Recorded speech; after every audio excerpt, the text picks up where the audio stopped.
Social media is a fascinating new human phenomenon, and when we look at it deeply from a brain point of view, when we start with the foundation that the brain is actually the social organ of the body, we can understand why social media and brain functions would go hand in hand. That is, the reason social media took off in this last 10 years is because the brain is social and people really want to connect with each other.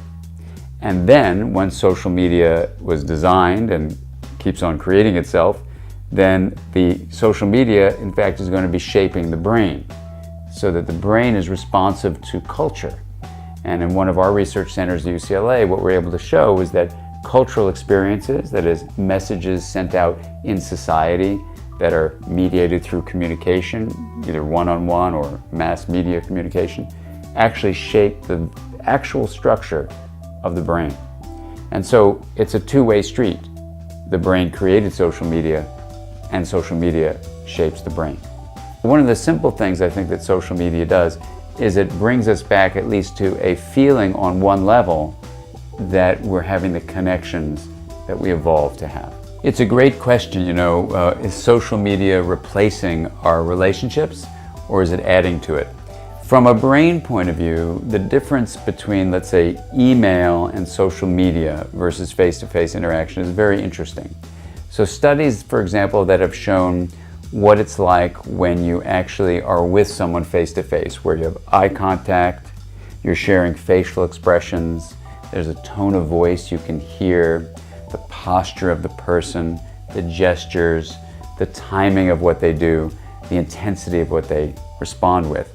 Those 7 signals, and those are eye contact, facial expression, tone of voice, posture, gestures, timing, intensity. If you memorize those, it's really useful because then you'll see what texting, what email, and what most social media actually is lacking.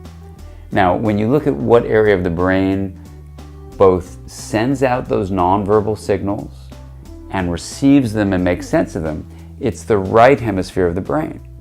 And the right hemisphere of the brain is much more closely connected to the lower regions, so the higher right areas are connected to the lower regions of the brain, and those lower regions work with the body itself to create our emotions, to give us the felt texture of lived life.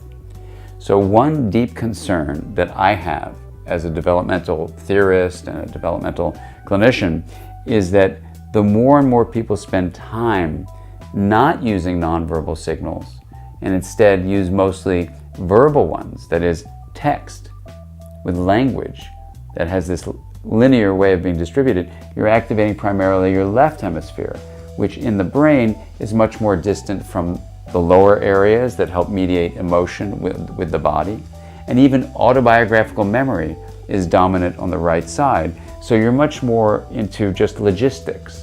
Even thinking about how people are going to care about you or like you is a left brain thing, which is fascinating. It's called social display rules.